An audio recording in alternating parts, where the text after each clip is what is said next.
Ụmụ nwanyị o nwee steji ị ga-elu na marriage, like o nwee steji ị ga-elu na marriage or steji nwoke ga-asị gị pụọ ị ka nọlụbie ịma na ị chọrọ ịnwụ.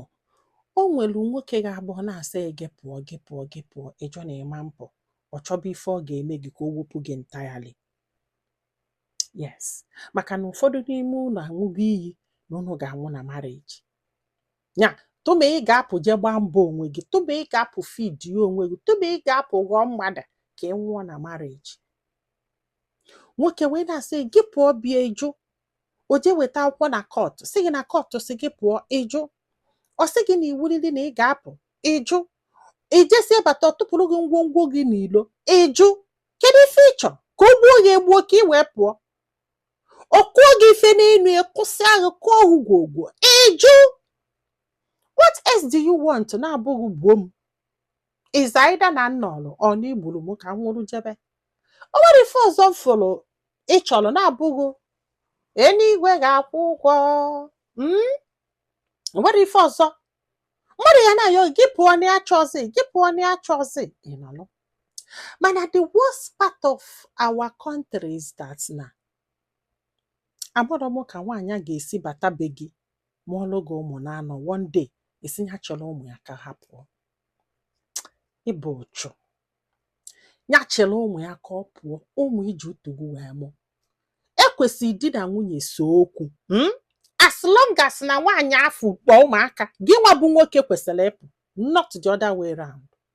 Yes, nwoke bụ ife kwesịrị ịpụ n'ụlọ. Ịka ya eme ọsọ under my roof. Mgbe ị na-atụba nwaanyị ime ka ị signele na that roof is no longer yours until ụmụaka fụ eluo 18 years. That roof ị na-eji ebuga under my roof is no longer yours alone. Ị kpọpụtala ụmụaka afọ ka ikponye nwaanyị. Maka all these things a na-eme na Naija kpata nwoke ga-eji ghebe ike na-atụba ụmụ nwaanyị ime everywhere. Nya ka ọ ga-abụ nwoke pụta ọfụ nwaanyị na-egide anya ọsị anyị achọzi ọya go back to your father's house, pala ụmụ duru ngwongwo gị.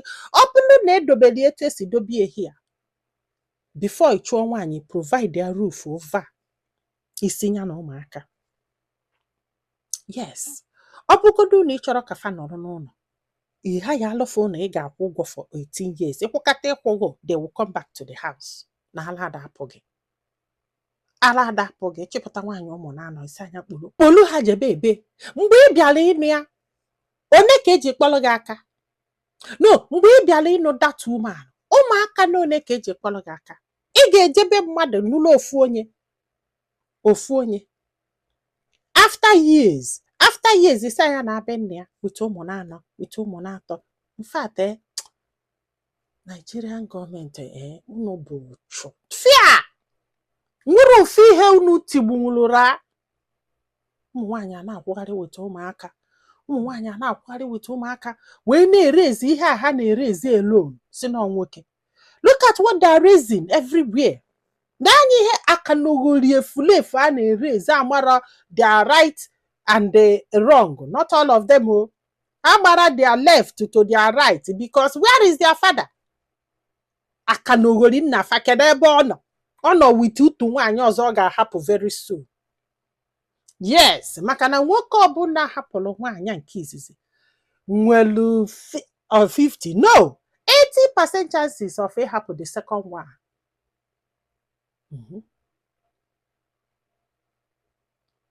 N'obodo before ịtụba nwaanyị ime sacrifice gị nọgụ for 18 years, ọ bụrụzi gị nwa nwunye. No, because na nwa afọ, you must provide roof over that nwa. Is a must. Gị nwa bụ ife ga-apụ n'ụlọ ma ị chọgịzi. Nwaanyị ama nlekwa ụlọ go, as long as na ị na-akwụ ụgwọ ụlọ until ụmụaka eme 18 years, you come back and take your house. That is the right thing to do.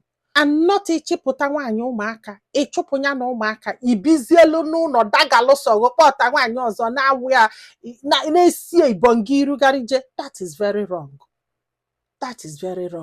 Nwaanyị ejezie zụba ụmụaka alone. Ụmụ nwaanyị amalụ na ife, go to court. Court will provide roof over ụmụaka afọ. Is a must. is a must. Adịghị enlighten emego unu alụ ife ha na-ekugheri nwa. Yesterday onwe nke begide eme akwa n'isi yesterday. Nkọla akụkọ ya na peji here, ofu nwa na-ebe akwa na-akwụgharị ọkpọ nna ya si ya enya ọmala ebe o si wee dupụta nwa afọ ya dugheri ya azụ n'ọnya bụ na ya eteke eke arọfụ nwa afọ. Nwaanyị mere ego n'isi efọpụta ya nwa na-achọ ka ịgbaghe nye aka narị ya nwa. Ike gwụrụ m o, obi na-agbawasị m. O nwere onye si na nna dute emotional na most of my video. Yes, because ife na afọkali ọ bụ na na-enye unu fake story nya ọma na affect m otu a. Mana due to no real people na-ebe gakwa n'isi oge ọbụla. What do you expect from me? What do you expect? I'm a human being. I have feelings. Yes. If una people are suffering, young girls are suffering. Indo kasi n'isi bụ from 30 years down to 15 years.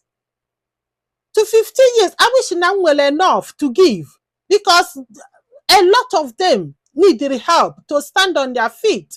Go to court of an back when they don't know how to.